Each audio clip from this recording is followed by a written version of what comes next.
Eu quero, queridos, continuar nessa noite no tema que eu iniciei na semana passada, perdão, um posicionamento que libera.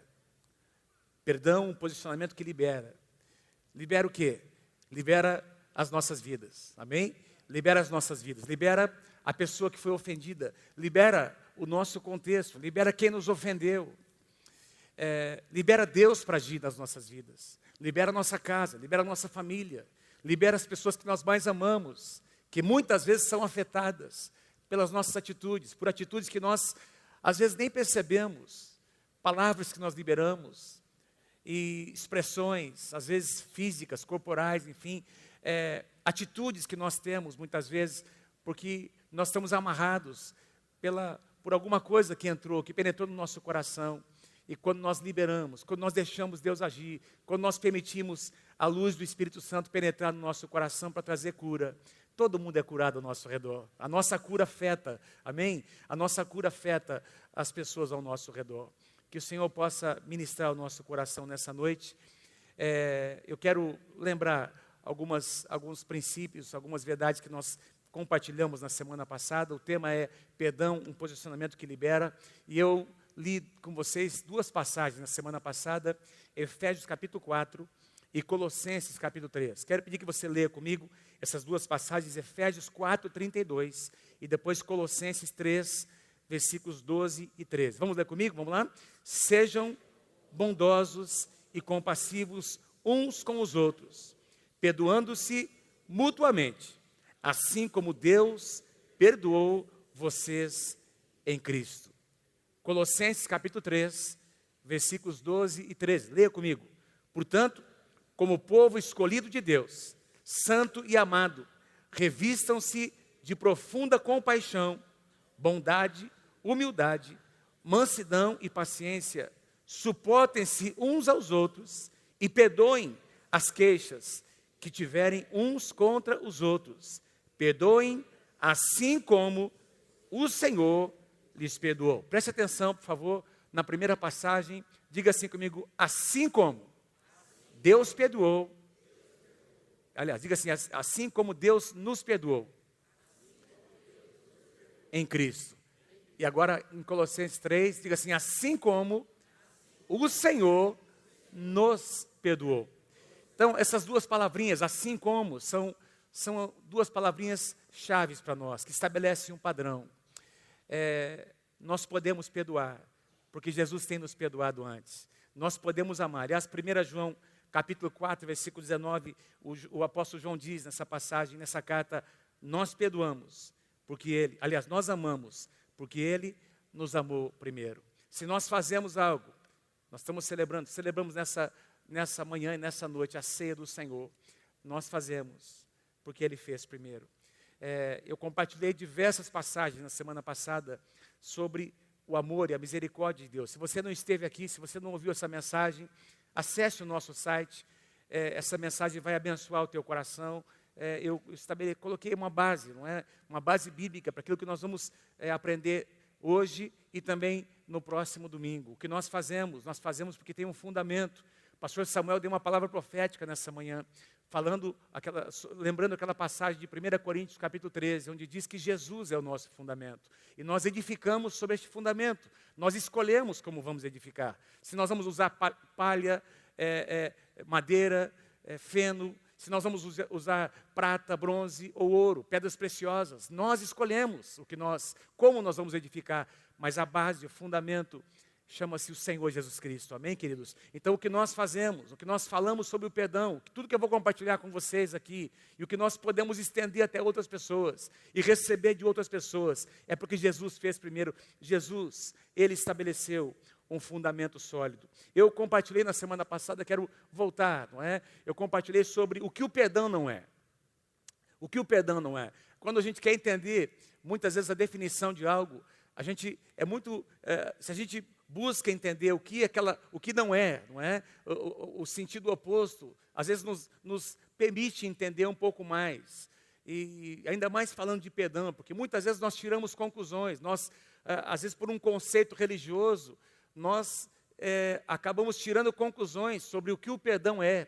e de fato não é aquilo que a palavra de Deus diz. Eu compartilhei com vocês na semana passada sobre alguns pontos, não é? Poderia ter muito mais. O que o perdão não é? O perdão não é um sentimento. Diga comigo, o perdão não é um sentimento.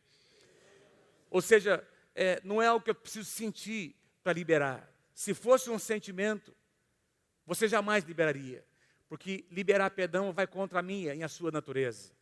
Liberar perdão vai contra tudo o que diz respeito à natureza humana. Naturalmente falando, nós queremos dar o troco.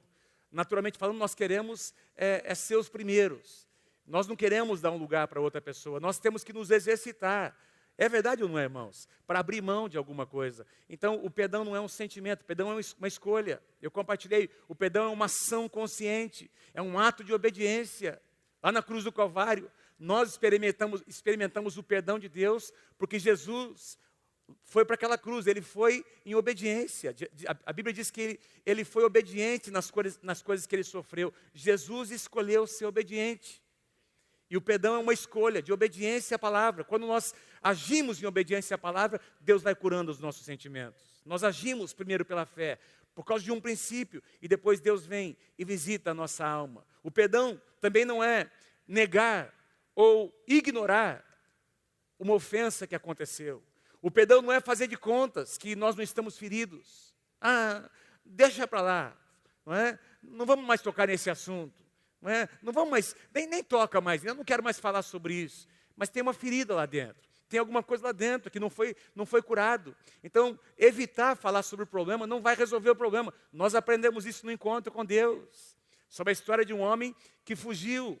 Ele tinha problemas para resolver e demorou 20 anos para ele experimentar a cura de Deus. Um homem chamado Jacó. Não adianta fugir. Sentimentos precisam ser admitidos, confessados na presença de Deus. E nós precisamos aí experimentar que o bálsamo de Deus venha para curar os nossos sentimentos. Sentimentos são importantes, não podem governar as nossas vidas, mas eles existem e precisam ser admitidos na presença de Deus. Quem pode dizer amém? Basta visitar o livro de Salmos, você vai encontrar ali quantos sentimentos expressos por aqueles cantores, não é? Que derramaram a sua alma e foram curados por Deus. O perdão não é negar ou ignorar que ofensas aconteceram. O perdão também não é algo que nós liberamos, condicionado ao arrependimento das pessoas, do ofensor. Então, principalmente quando nós fomos ofendidos por alguém, eu vou liberar perdão se essa pessoa vier me procurar. Eu vou agir se essa pessoa vier primeiro. Perdão não é assim, perdão não é condicional. Amém? O perdão é liberado sem condições. E eu ouso dizer a você que talvez, na maioria das vezes, nós não vamos ter uma resposta, uma iniciativa da outra parte. Nós, que somos lavados pelo sangue de Jesus, que estamos inseridos nessa sociedade. Muitas vezes as pessoas estão ferindo outras pessoas e nem acham que estão fazendo alguma coisa. Nem se incomodam, sim ou não? É assim que acontece. O perdão é alguma coisa que acontece primeiro entre nós e o nosso Deus. Acontece na intimidade. Nós somos visitados pelo Senhor, nós abrimos a palavra, Deus nos visita e mostra áreas, Ele revela coisas, revela situações escondidas, e nós então vamos liberando. E quando nós liberamos, independentemente do que acontece do outro lado, essa liberação é algo libertador para a nossa alma. O perdão não é uma ação que apaga instantaneamente os sentimentos. O perdão não é uma ação que você... liberando agora pela fé, não é? Dizendo lá no seu quarto de oração, na sala de oração, não é? Conversando com alguém que te machucou muito. Às vezes, até essa pessoa confessa e você diz, não, eu libero perdão para você, mas eu e você sabemos, dependendo do tipo da ofensa, tem ofensas que são mais profundas, tem ofensas que machucam mais. Dependendo da ofensa, da profundidade, do grau da ofensa, vai demorar um tempo. Então você libera perdão e os seus sentimentos vão ser trabalhados. Aliás, eu compartilhei essa definição que eu escrevi enquanto preparava. Eu quero que você leia comigo, por favor, que resume mais ou menos esse princípio, essa verdade. Leia comigo lá, vamos lá. O perdão é um processo que começa com uma decisão no íntimo. Depois é liberado verbalmente e continua com posicionamentos diários no coração, até que a ferida seja totalmente sarada. Quero pedir que você leia mais uma vez comigo bem forte. Vamos lá. O perdão é um processo que começa com uma decisão no íntimo, depois é liberado verbalmente e continua com posicionamentos diários no coração até que a ferida seja totalmente sarada. Um processo. Eu já vou comentar sobre essa questão da liberação verbal.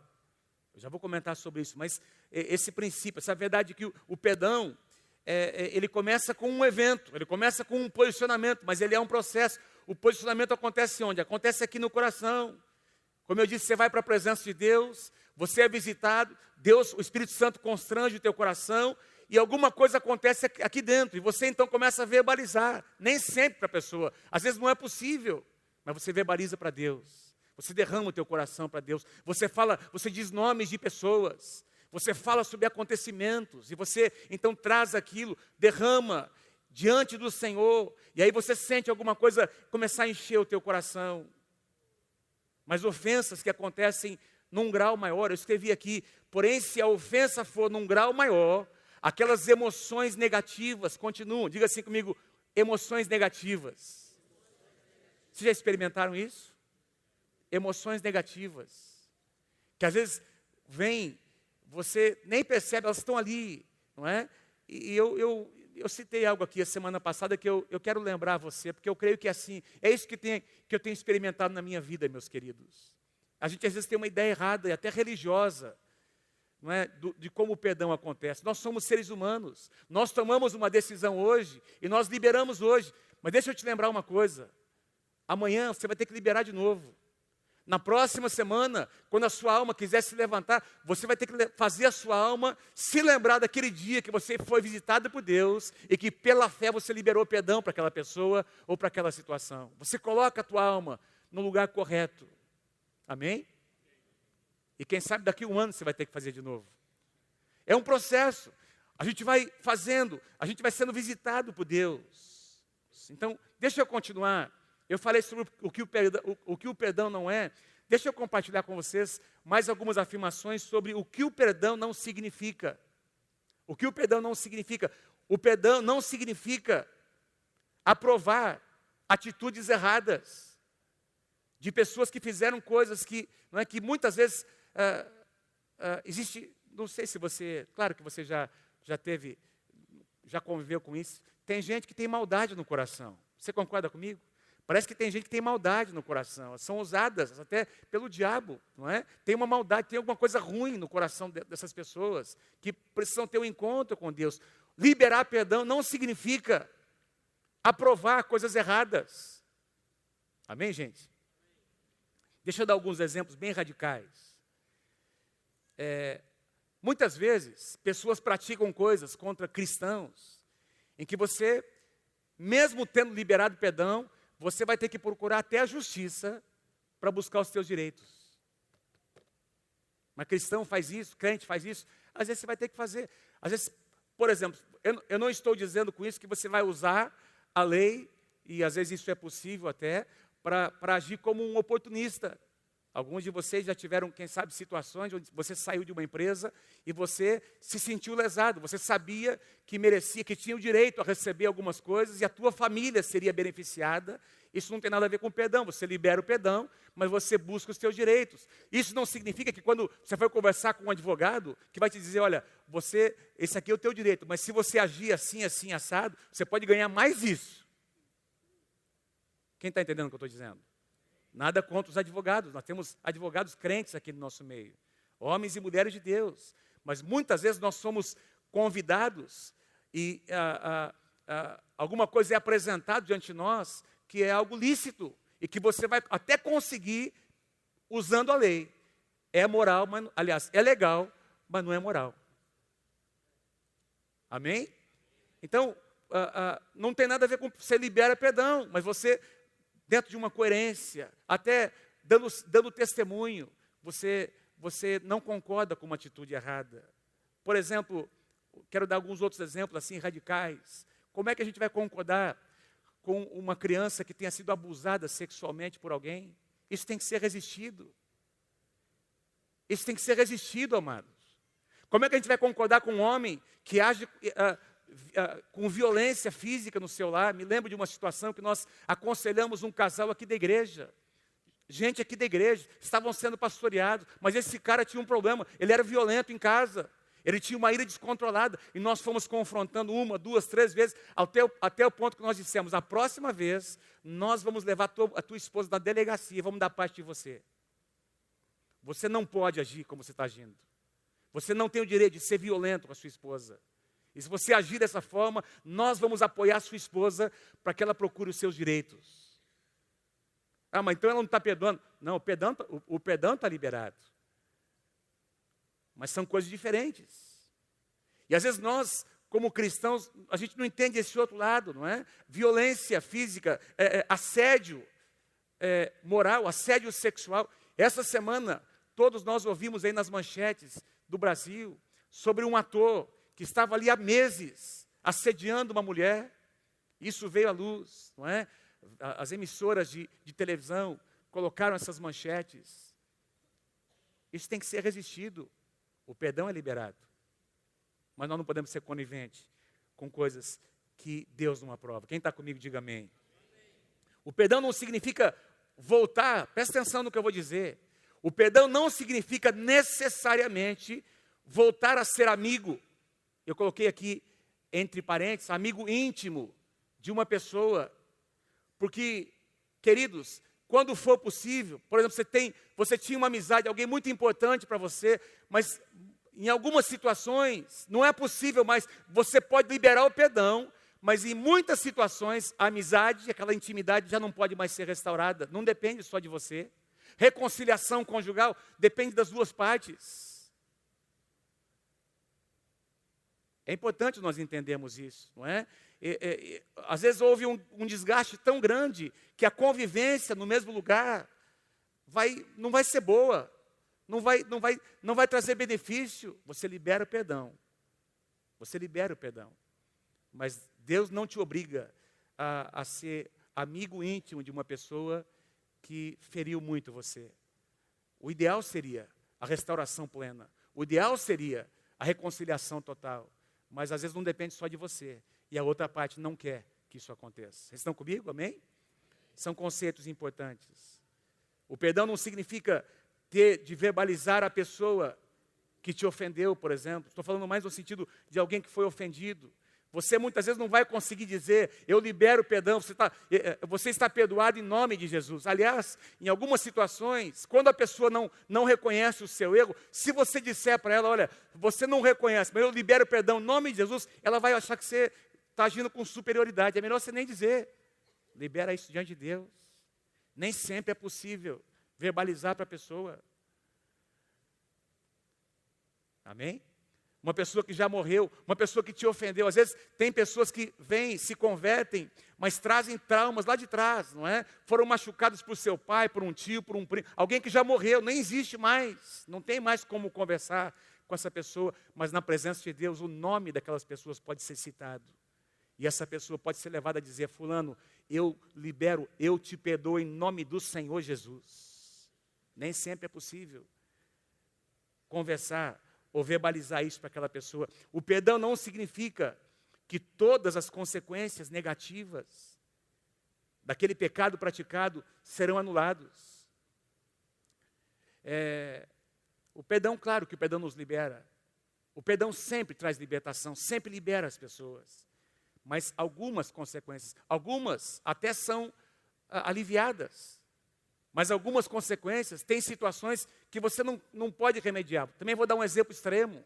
Se você for aqui na penitenciária de Londrina, você vai encontrar um monte de gente que já esteve numa igreja. Pessoas que desviaram dos caminhos do Senhor e praticaram coisas.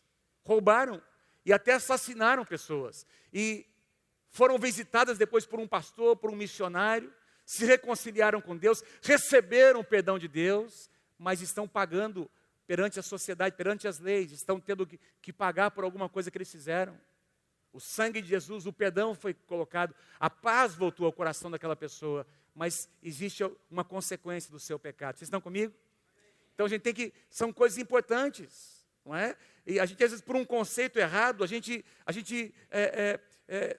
até age de uma forma assim religiosa, achando que não tem. Não, peraí, o perdão é uma coisa e as consequências são outras. Aliás, eu compartilhei com vocês aqui na semana passada essa segunda definição. O perdão de Deus é um derramamento abundante da sua graça e da sua misericórdia sobre o ofensor, que provê remissão, perdão da pena.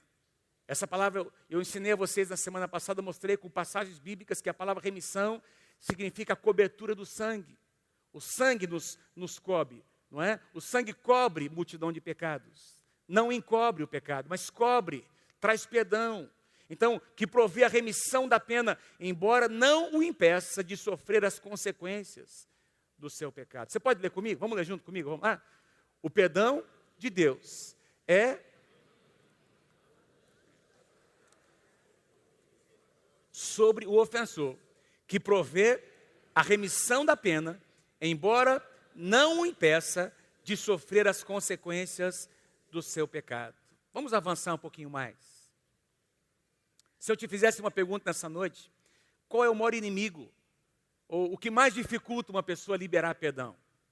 O que mais dificulta? O que é que causa essa luta tão grande do nosso coração para a gente liberar perdão? Primeiro, porque é contra a natureza nossa. Eu já falei sobre isso, mas existe uma segunda razão que talvez seja a principal.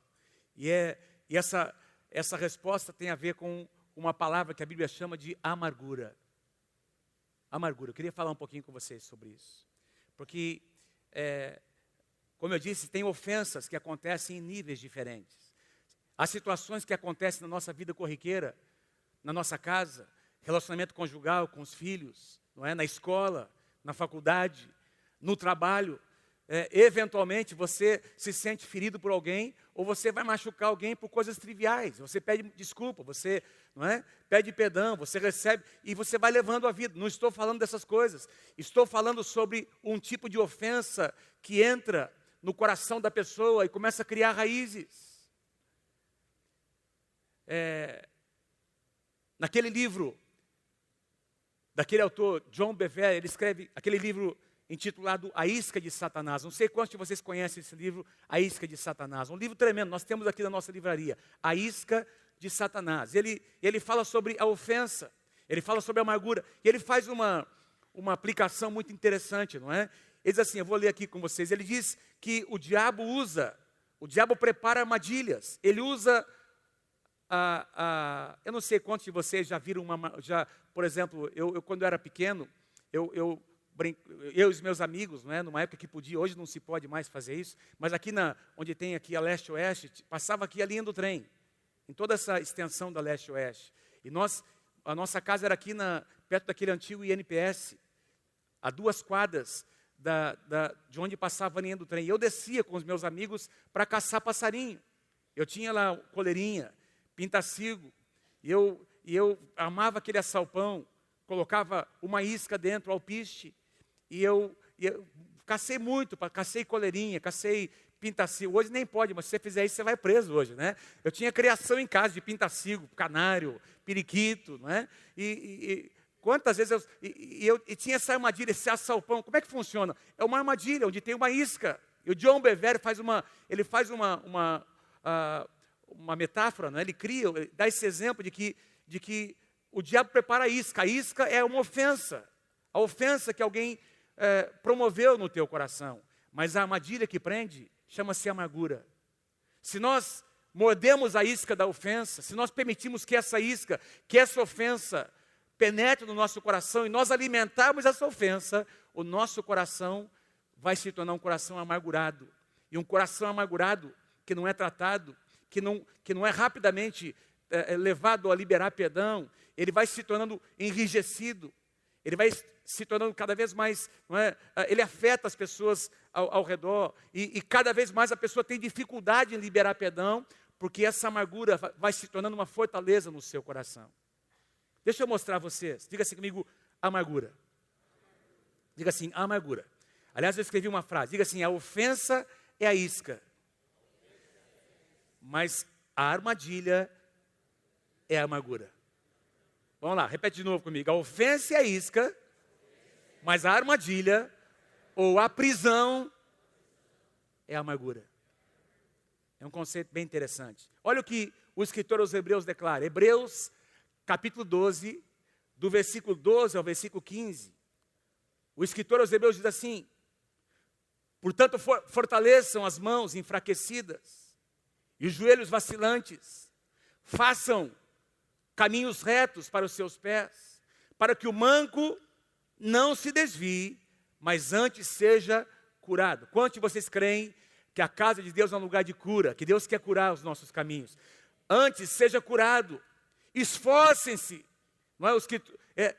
Esse escritor aos Hebreus está dizendo, olha, depende de vocês precisam agir. Esforcem-se para viver em paz com todos, ou uns com os outros. Cuidem que ninguém se exclua da graça de Deus. Interessante essa frase. Cuidem que ninguém se exclua da graça. Sabe que nós podemos sair fora da cobertura da graça? Dos limites da graça de Deus? Mas eu estou aqui para dizer a você nessa noite, não existe, como foi dito, não existe aqui amargura, não existe aqui ressentimento, não existe aqui, amados, ferida que a graça do Senhor não tenha poder para curar e para visitar. Não existe caverna tão profunda que a graça de Deus não possa ir lá para buscar essa pessoa. Não existe, queridos, uma situação tão terrível num casamento que a graça de Deus não possa promover cura. Eu estou olhando aqui para diversos de vocês que hoje têm a sua casa restaurada, o seu casamento restaurado, porque a graça de Deus alcançou a sua vida.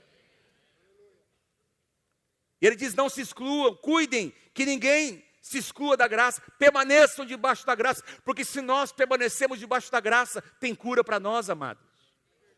Agora ele fala aqui, a última frase é a mais importante, que nenhuma raiz de amargura brote, que nenhuma raiz brote no seu coração e cause perturbação em você mesmo e resulte em contaminação de outros. É isso que ele diz, que nenhuma raiz de amargura brote e cause perturbação, contaminando algumas pessoas. Não, há muitas pessoas. Há muitas pessoas. Deixa eu tentar explicar para você aqui. Eu escrevi algumas coisas aqui para tentar explicar para você como é que funciona. Né? Deixa eu tentar fazer uma outra aplicação. A ofensa é como uma semente que é lançada no coração do homem. Quando uma pessoa fere outra, quando uma pessoa trai a confiança de alguém, quando uma pessoa machuca uma outra, quando nós somos machucados, é como uma semente que é lançada no nosso coração e nós vamos precisar escolher o que nós vamos fazer com essa semente. Então, nosso coração é como uma terra. Lembra da parábola do semeador? Diz que o semeador lança a semente numa terra. A terra é o quê? A terra é o coração do homem. O nosso coração é uma terra. Sementes estão sendo lançadas. Hoje eu estou lançando uma semente do seu coração aqui. E eu tenho certeza que essa semente é poderosa para produzir perdão no teu coração, porque não é a minha palavra, é a palavra de Deus, uma palavra profética ao teu coração. Mas a ofensa também é uma semente. Então essa semente, querido, se for nutrida, se for bem regada, ela vai produzir vai brotar, diz aqui, que essa semente brote. É como uma raiz que brota. Então, uma sementezinha, ela brota, aquela raiz nasce. E essa raiz vai produzir um tipo de árvore. E essa árvore vai produzir, se ela for nutrida, um tipo de fruto. E esse fruto, quando amadurecer, vai alimentar as pessoas. E esse fruto é um fruto amargo. E como ele é um fruto amargo, o que vai acontecer com essas pessoas? Vai produzir perturbação e contaminação nas pessoas. Amém? Então eu coloquei numa frase aqui, para a gente conseguir entender o que é amargura. Pensa nessa semente, que é alimentada, produz uma raiz, dela nasce uma árvore que produz um fruto, que alimenta as pessoas ao redor. Amargura, leia comigo lá, por favor, vamos lá. Amargura é de ofensas não resolvidas. Vamos lá, começa de novo comigo, bem forte. Amargura é o resultado de ofensas não resolvidas, alimentadas por pensamentos, sentimentos e palavras que acabam contaminando todo o ambiente. É por isso que, muitas vezes, a casa de uma pessoa amargurada se torna amargurada. É por isso que o casamento de uma pessoa amargurada se torna um casamento amargo, muitas vezes. É por isso que uma pessoa amargurada, queridos, ela no começo, ela não é, começa, e eu vou falar um pouco sobre isso, não é? Ela começa a conversar com as pessoas e logo essa amargura se espalha. É interessante como abismo chama abismo. É interessante como a gente sempre vai encontrar uma pessoa amargurada encostando em alguém mais amargurado do que ela. E aí os dois viram um poço de amargura. Deixa eu dar a vocês alguns sinais, porque Deus quer curar a amargura de alguns corações nessa noite. Alguns sinais de um coração amargurado. Alguns sinais de um coração amargurado. Opa, o próximo slide. Alguns sinais. Dificuldade em ouvir o nome da pessoa que ofendeu. Quando alguém, por acaso, menciona o nome daquela pessoa, existe uma reação imediata aqui. Ih, não quero nem ouvir o nome dessa pessoa. Eu já perdoei, mas não quero nem ouvir o nome dela. Não perdoou. Eu volto a dizer, você não tem que ser amigo de uma pessoa que pise em você, mas quando você libera perdão, ouvir ou não ouvir o nome dessa pessoa não faz diferença, porque o sangue de Jesus já cobriu aquela ofensa. Então, existe uma reação imediata.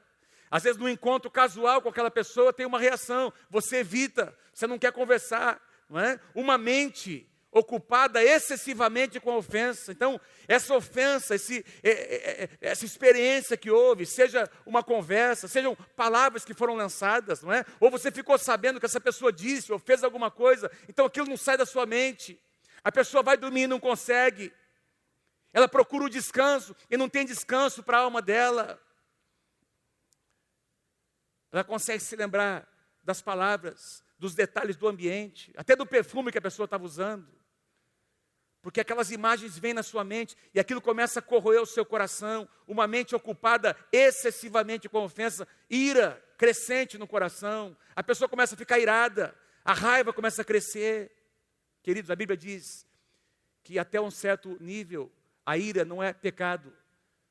Não é? Paulo diz assim, irai-vos, no livro de Efésios, irai-vos e não pequeis. Não se ponha o sol sobre a vossa ira, nem deis lugar ao diabo. O problema é quando a ira é alimentada com pensamentos, com sentimentos, e aí o diabo vem e se aproveita daquilo. E a ira no coração de uma pessoa amargurada, ela vai crescendo, não é? Ela vai se tornando algo pecaminoso, sentimentos aumentam. Pensamentos de vingança. Será que crente sente isso?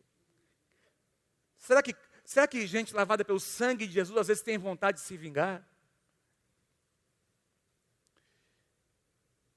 Qualquer um de nós aqui, se nós alimentarmos ofensas, nós vamos sentir essa criatura no nosso coração. Não é? Articulações, aquela tendência de se colocar como vítima. Presta atenção, onde existe uma vítima, existe um carrasco. E o carrasco tem que ser exterminado. O carrasco tem que ser combatido, não é assim? Onde existe, se eu sou uma vítima, e eu quero até fazer quero ir um pouco mais longe, tem gente que projeta isso ao próprio Deus. Por que Deus permitiu isso acontecer na minha vida? Deus não estava lá presente, e a pessoa começa a desenvolver amargura até contra o próprio Deus. Se Deus realmente me amasse, Ele não teria permitido essa situação acontecer comigo. Queridos, nessa fase aqui, a pessoa começa a articular, a pensar em coisas, vai dormir e pensa, se eu conseguisse, não é? Se eu tivesse o poder. Deus, manda um raio na cabeça daquele cara. Ainda espiritualiza. Uma alma triste, uma alma entristecida, uma alma enferma, aquela tristeza profunda, não é? Por causa daquele cansaço de lutar, porque a amargura, meus queridos, consome muita energia. Para você manter, não é? Para você, essa luta e a dificuldade de liberar perdão, consome muita energia. E essa energia suga a sua alegria, suga o prazer de viver. E essa pessoa vai se tornando cada vez uma pessoa mais triste. Eu fui procurar no dicionário secular, no Aurélio, o novo dicionário da língua portuguesa, Aurélio, diz o seguinte, que a amargura é uma tristeza e um sofrimento arraigado no coração, acompanhado de dor e ressentimento. dicionário secular diz que a amargura tem a ver com tristeza, gera tristeza. Em Provérbios, no capítulo 17, versículo 22, eu não coloquei aqui. Provérbios 17, 22, diz assim: um coração alegre é um bom remédio. Quem aqui quer receber a alegria de Deus no seu coração? Mas diz lá no mesmo versículo, Provérbios capítulo 17, versículo 22, um coração alegre é um bom remédio, mas um espírito abatido, um espírito triste, faz os ossos se secarem. Tristeza. Aí a vida devocional se enfraquece, a pessoa não consegue mais, não consegue abrir a palavra, não consegue ouvir Deus. Vem para um culto como esse, fica inquieto. Não é? Ela começa a pensar, é como se o mundo dela fosse um mundo onde só ela vivesse aquele mundo. Ninguém sabe o que eu estou sentindo, ninguém consegue sentir, ninguém passou pelo que eu estou passando. E a sua vida devocional, ela vai se enfraquecendo. E o pior, essa pessoa, a pessoa amargurada, a pessoa que vai alimentando a amargura no seu coração, existe uma obsessão no seu coração por conversar sobre aquele assunto, por falar sobre a ofensa, falar sobre aquela situação. Agora, presta atenção, este falar não é buscando o conselho de alguém. Me ajuda, o que é que eu faço para resolver isso? Essa pessoa, ela abre, ela fala, ela vomita, desculpe aqui a expressão, mas está na Bíblia. Ela põe para fora a sua amargura, ela põe para fora os seus sentimentos, não é para resolver, mas é para buscar um cúmplice. É para buscar um aliado, alguém que passe a mão na cabeça dela. Alguém que diz, não, é verdade, você tem razão mesmo. Olha, você tem todo o direito de sentir o que você está sentindo. Você foi muito ferido mesmo. Você foi muito, e eu não estou aqui minimizando a ferida de alguém, amados. O que eu estou dizendo é que não adianta você afagar uma ferida. Não adianta, porque isso vai nos levar a um lugar de autocomiseração, e nesse lugar não tem cura. O nosso Deus pode curar qualquer ferida, qualquer situação. O nosso Deus tem poder para restaurar, para remover as marcas da ofensa no coração de uma pessoa. Agora, falar por falar, derramar aquilo, não é, para as pessoas erradas, não vai levar a lugar nenhum. Veja o que diz em Provérbios, Provérbios capítulo 22, versículos 24 e 25.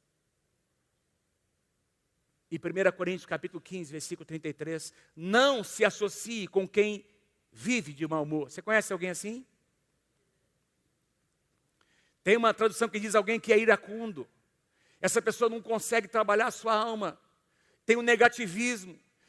Gente, são pessoas que nem elas suportam elas mesmas. São pessoas que não têm felicidade, não conseguem superar. Não é? Elas derramam a sua amargura. Não se associe com quem vive de mau humor, nem ande em companhia de quem facilmente se ira. Do contrário, você acabará imitando a sua conduta, ou imitando essa conduta, e cairá em armadilha mortal. 1 Coríntios 15, 33 diz, as más conversações, o que é que elas fazem? Corrompem os bons costumes. Porque é isso que a amargura faz. A amargura é como um cupim que vai corroendo uma casa. Se você não trata, se você não identifica, a casa um dia cai. É como um vazamentozinho que sai no cano, só alguns pinguinhos. Mas aquilo vai minando a estrutura da casa, vai minando, um dia, 2 dias, uma semana, um mês. E tem gente que passa alimentando por anos a amargura. E lá na frente a casa cai, desenvolve uma enfermidade. Desenvolve uma enfermidade física, porque não soube trabalhar o perdão no seu coração. Meus amados, Deus quer curar o nosso coração. Agora eu queria que você prestasse atenção nisso. Deixa eu falar um pouquinho sobre aqueles que ouvem. Porque às vezes tem um conflito entre nós. Pastor, eu sou amigo dessa pessoa. É o meu filho, é a minha filha. É a minha mãe, é o meu pai. É uma pessoa da minha célula. É uma ovelha minha, pastor. O que é que eu faço? Ela vem derramar o coração. E às vezes nós entramos numa luta, meus queridos. Eu estou aqui para dizer a você nessa noite, em nome de Jesus, seja parte da solução e não seja parte do problema. Decida no seu coração, se você vai ouvir, se Deus colocou a responsabilidade de você ouvir alguém, ouça, para ser um veículo de cura para essa pessoa.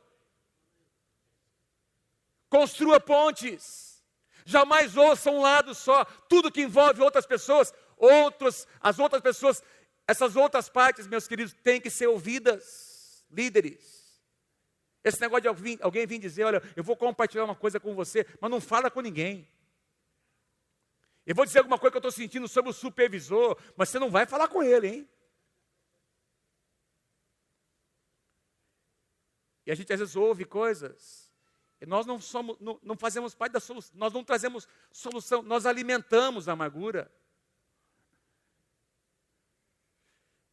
Deus nos chama, cada um de nós, para que nós sejamos construtores de pontes. Eu preguei, já tem alguns meses atrás, construa pontes.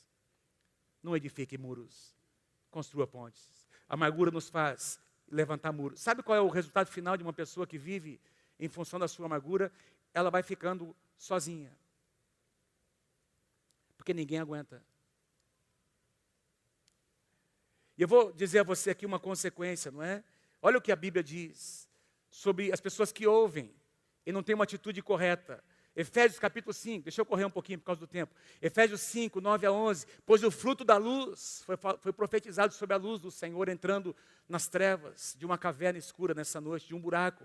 Pois o fruto da luz consiste em toda bondade, justiça e verdade. Aprendam a discernir o que é agradável ao Senhor. Não participem, tem uma tradução que diz, atualizada, não sejam cúmplices das obras infrutíferas das trevas. Antes, exponham isso à luz. Tem uma tradução que diz, reprovem. Não sejam coniventes com coisas que são faladas, simplesmente por serem faladas. Se alguém vai falar alguma coisa de alguém para você, então você vai construir uma ponte para levar essa pessoa até aquela outra, para trazer cura naquela situação. Ou então você vai dar um basta, porque senão você não foi... Deixa eu dizer uma coisa, Deus não criou você para ser uma caçamba de lixo. Onde as pessoas vão jogando entulho. E se acostumam a jogar todo tipo de entulho e de coisa suja. Deus não chamou você para ter esse peso sobre os seus ombros. Em amor, construa uma ponte e traga essa pessoa para um lugar onde a sua amargura possa ser curada pelo poder de Deus. 1 João capítulo 2, versículos 9 a 11. Quem afirma estar na luz, mas odeia o seu irmão. E aqui João está escrevendo para a igreja. Odeia o seu irmão em Cristo, continua nas trevas. Quem ama o seu irmão permanece na luz, e nele não há causa de tropeço. Mas quem odeia o seu irmão está nas trevas e anda nas trevas. Não sabe para onde vai, porque as trevas o cegaram. Estava lendo um artigo de um livro, preparando essa mensagem. Um livro chamado Livrando-se das Mágoas. Excelente esse livro. Ele fala sobre a amargura que entra no coração de uma pessoa indiretamente. Ou seja, essa pessoa tem uma ofensa e ela derrama a sua ofensa sem querer resolver. Tem amargura no seu coração e você fica ouvindo aquilo. E ele cita o exemplo de um fumante passivo. Ele diz assim, pesquisas comprovam que o não fumante que convive com o fumante a longo prazo pode sofrer mais dano ao seu pulmão do que o próprio fumante. Ele compara isso com a amargura. Ele cita um segundo exemplo sobre um vírus da gripe, por exemplo, que vai sofrendo mutação. Ele diz assim, olha, a mutação de um vírus geralmente é pior do que o vírus original. O vírus vai sofrendo mutação, ele vai passando de pessoa para pessoa e vai se tornando cada vez mais resistente. É por isso que a vacina que nós tomamos, que alguém toma esse ano para o vírus da gripe, quem sabe o ano que vem não será mais, não vai conseguir vencer, porque o vírus sofre mutação. E ele sugere que isso acontece quando a amargura, quando ofensas vão se espalhando, é como um vírus que se espalha. E as pessoas vão sendo contaminadas. Deus quer que você seja um agente de cura para as pessoas. E que você converse, seja quem for. Se essa pessoa quer ser curada, você constrói uma ponte e resolve o problema. Se ela não quer, você precisa estabelecer um limite, dizendo, eu não quero mais ouvir o que você tem para dizer. Mas você está sendo duro demais, pastor. Não, eu estou falando sobre uma atitude de um homem e de uma mulher de Deus.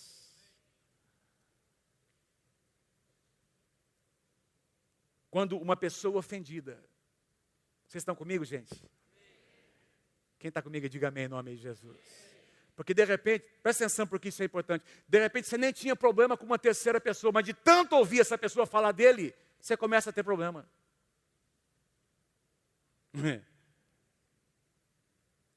Eu já experimentei isso na minha vida. Eu não vou contar, tem algumas experiências para contar, mas eu já experimentei isso, não é? Ouvir e não resolver. E de repente eu comecei a ter problema com uma pessoa que eu nem tinha. Porque eu fiquei ouvindo alguém dizer dessa pessoa com quem eu tinha um bom relacionamento e eu não resolvi aquilo. E de repente aquela semente entrou no meu coração e fez mal para mim. Quando uma pessoa ofendida compartilha a sua amargura com alguém que não é parte da solução. Pergunta assim para o teu irmão, fala assim para ele: se você for parte da solução, diga lá, se você for parte da solução, diga assim, ouça e construa uma ponte. Mas se você não é parte da solução, não ouça. Você recebe essa palavra? Quando uma pessoa ofendida compartilha a sua amargura com alguém que não é parte da solução, existe um contágio pela ofensa indireta. O que pode levar essa pessoa a experimentar amargura, essa segunda pessoa, uma amargura num grau ainda maior, ainda mais avançado. Mas sabe o que muitas vezes acontece? Eu estou aqui ouvindo alguém dizer de um terceiro. Aí ele está dizendo, e essa pessoa se reconcilia com aquela pessoa e eu nem participo. Eu participei do problema, mas não participei da solução. E eu nem fico sabendo que essas duas pessoas já se reconciliaram e eu fico guardando no meu coração uma imagem e uma ofensa que eu carrego, nem tinha problema, e eu levo alguma coisa, porque a minha atitude não foi correta. Quem está comigo? Quantos entendem o que eu quero dizer? Deus quer que você tenha um coração liberado. Vamos avançar para a gente concluir. Tiago capítulo 3. Eu quero voltar a falar porque eu quero orar com você que tem lutado na sua alma. E quem sabe você tem experimentado isso, de lembrar de pessoas, de fatos, de situações. Deus quer curar teu coração nessa noite. Ou começar um processo de cura. Veja o que diz em Tiago. Veja, queridos, o que a palavra de Deus diz sobre o poder da nossa língua. Não é? O poder de uma fofoca. Desculpe a minha sinceridade. O poder de uma língua que fala demais. Uma pessoa que não controla o que ela diz e que não quer resolver o problema. Olha o que Tiago diz no capítulo 3, versículo 4. Até o versículo 12, tomem também por exemplo os navios. Embora sejam tão grandes e impelidos por fortes ventos, são dirigidos por um leme muito pequeno, conforme a vontade do piloto. Semelhantemente, a língua, então está comparando a língua com o leme de um grande navio. Semelhantemente, a língua é um pequeno órgão do corpo, mas se vangloria de grandes coisas. Veja como um grande bosque é incendiado por uma simples, o quê? Fagulha.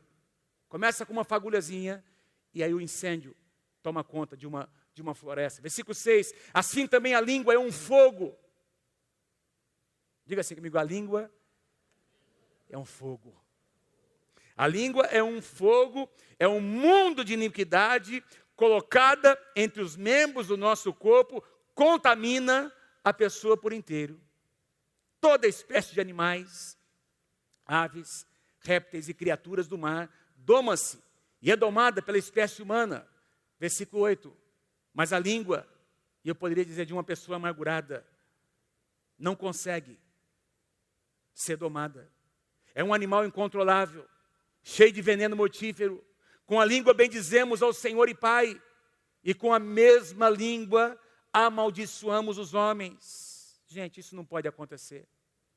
Com a língua bendizemos ao Senhor e Pai, e com a mesma língua nós amaldiçoamos os homens feitos à semelhança de Deus. A palavra amaldiçoar aqui é a palavra criticar, caluniar, desejar o mal para alguém. Versículo 10. Mas isso está na Bíblia, pastor? Está na Bíblia, na sua e na minha Bíblia. Da mesma boca procedem bênção e maldição. E o que me chama a atenção é a declaração aqui do escritor de Tiago: irmãos, meus irmãos, não pode ser assim. Meus irmãos, não pode ser assim. Meus irmãos, não pode ser assim. Dá uma juntada aí, né? Dá uma aprumada aí. Você vai falar com uma indignação assim, mas bem santa, né? Você vai dizer comigo, não pode ser assim. Vamos lá, vamos lá. 1, 2, 3, vamos lá. Não pode, irmão. Você não pode estar aqui louvando a Deus hoje, desfrutando da presença de Deus hoje, domingo, e na segunda-feira, a mesma língua que adorou a Deus. Está falando mal do irmão, da irmã. Criticando situações, mas não é para abrir, não é procurando ajuda, porque se você fala para buscar um conselho, se você fala para uma cobertura espiritual, para dizer o que eu faço, me ajuda, aí é outra coisa.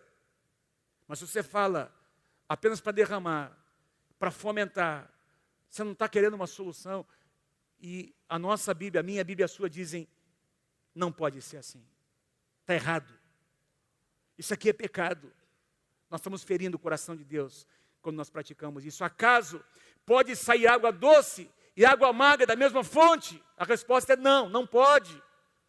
Às vezes saem, mas não pode. Meus irmãos, pode uma figueira produzir azeitonas ou uma videira figos? Da mesma forma, quer dizer, a resposta é não. Da mesma forma, uma fonte de água salgada não pode produzir água doce. E você foi chamado por Deus, músicos, venham por favor. Você foi chamado por Deus para deixar brotar uma fonte de água limpa, doce, da qual as pessoas vão saciar a sua sede. Quem recebe essa palavra, diga amém, em nome de Jesus. O último slide que eu quero passar a vocês, que eu já mostrei a semana passada. Você pode ler comigo lá em cima? Eu quero concluir com esse pensamento. Vamos lá, leia comigo assim, comigo. Leia lá. Quando liberamos perdão a alguém, precisamos buscar alcançar o alvo de não levantar mais a questão. Em primeiro lugar, nem para o ofensor. Em segundo lugar, nem para os outros e nem para nós mesmos. Isso aqui demonstra maturidade cristã. Eu não estou dizendo que você vai conseguir fazer isso hoje, porque eu entendo que o perdão é um processo, mas entra no processo. Põe teu coração nesse processo. Põe tua vida nesse lugar. Deixa Deus agir. Meus amados, Deus quer curar o meu coração e o seu. Todos nós que estamos aqui, sem exceção, temos a tendência de alimentar sementes de ofensa no nosso coração. O diabo prepara armadilhas. Mas eu estou aqui para dizer a você nessa noite, em nome de Jesus, que Deus quer destruir nessa noite essas armadilhas. Me lembro de uma ocasião, acho que eu já citei esse exemplo. Fiquem em pé comigo nessa noite, fiquem em pé comigo. Aleluia, fiquem em pé comigo. Quero pedir a vocês, se passar alguns minutinhos, não sai não, quero orar com você nessa noite. Quero só compartilhar esse testemunho. Há muitos anos atrás, lá na rua Itapicuru, na Igreja Nova Aliança, lá na Vila Nova, nós tínhamos um culto de quarta-feira chamado culto de libertação, de cura e libertação. Um culto rápido, objetivo, a gente orava pelas pessoas, não sei quantos de vocês se lembram. E eu me lembro de uma ocasião, eu tinha ministrado uma palavra sobre amargura, sobre ressentimento, e nós chamamos as pessoas para orar na frente, os irmãos, as pessoas vieram, um apelo. E essa irmã chegou até a frente, ela tinha, os seus ossos estavam ficando enrijecidos, sua musculatura. Ela tinha ido nos médicos, e os médicos tinham dito, olha, você tem uma enfermidade que não tem o que fazer. Nós já tinham tentado tomar remédios, etc. Tal, e o médico disse, olha, não vai dar conta, esse negócio vai evoluir, e é melhor que você saiba, prepara uma cadeira de rodas, porque você vai precisar depender de outras pessoas. E ela veio compartilhando isso. Eu comecei a orar com essa irmã. E essa palavra amargura veio no meu coração. Eu parei de orar e falei, querida, Deus me mostra, tem amargura no seu coração, tem ressentimento. Começou a chorar compulsivamente. Ela começou a compartilhar a história da sua vida. O seu marido, há 7 anos, tinha abandonado. Aliás, eu não me lembro agora, acho que uma das filhas, não é? Ela tinha 2 ou 3, uma das crianças tinha 7 anos de idade, eram bem pequenas. E o seu marido tinha abandonado a sua casa para viver como amante.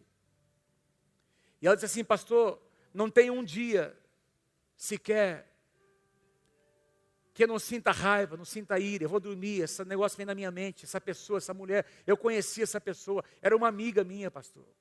Meu marido traiu uma pessoa, com uma pessoa muito próxima de mim, abandonou, eu tive que criar os meus filhos, eu tive que trabalhar, e ela começou a descrever. E eu disse assim para ela: eu vou orar com você, e você vai liberar perdão. Não, não consigo. Você não consegue, mas o Espírito Santo vai te dar graça para você conseguir. Você vai fazer pela fé. Vamos liberar hoje. Lembra o que nós colocamos aqui? O perdão é um processo. Começa com uma decisão no íntimo. Eu disse para ela: libera hoje. Deixa Deus agir. Toda vez que você lembrar dessa situação do seu marido, libera perdão. Põe um CD para tocar, põe uma música. Enche a tua mente da palavra, não é? Do que a palavra de Deus diz. Substitui no seu coração esse sentimento. E ela começou a fazer aquilo.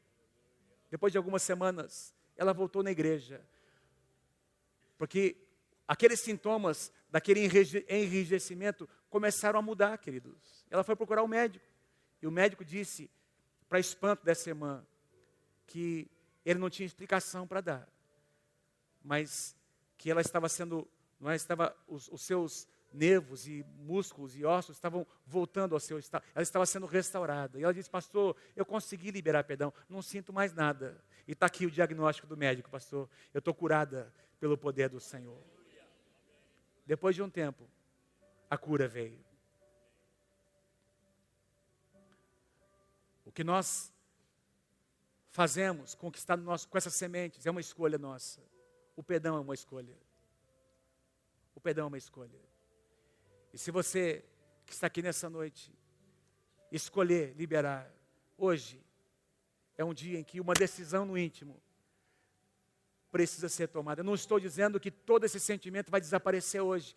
Existe um processo. Mas nessa noite você vem. Você que está sendo tocado por Deus neste momento, você vai vir aqui. E lá no profundo do seu coração, uma decisão vai ser tomada. E você vai entrar num processo a partir de hoje, de liberação de perdão.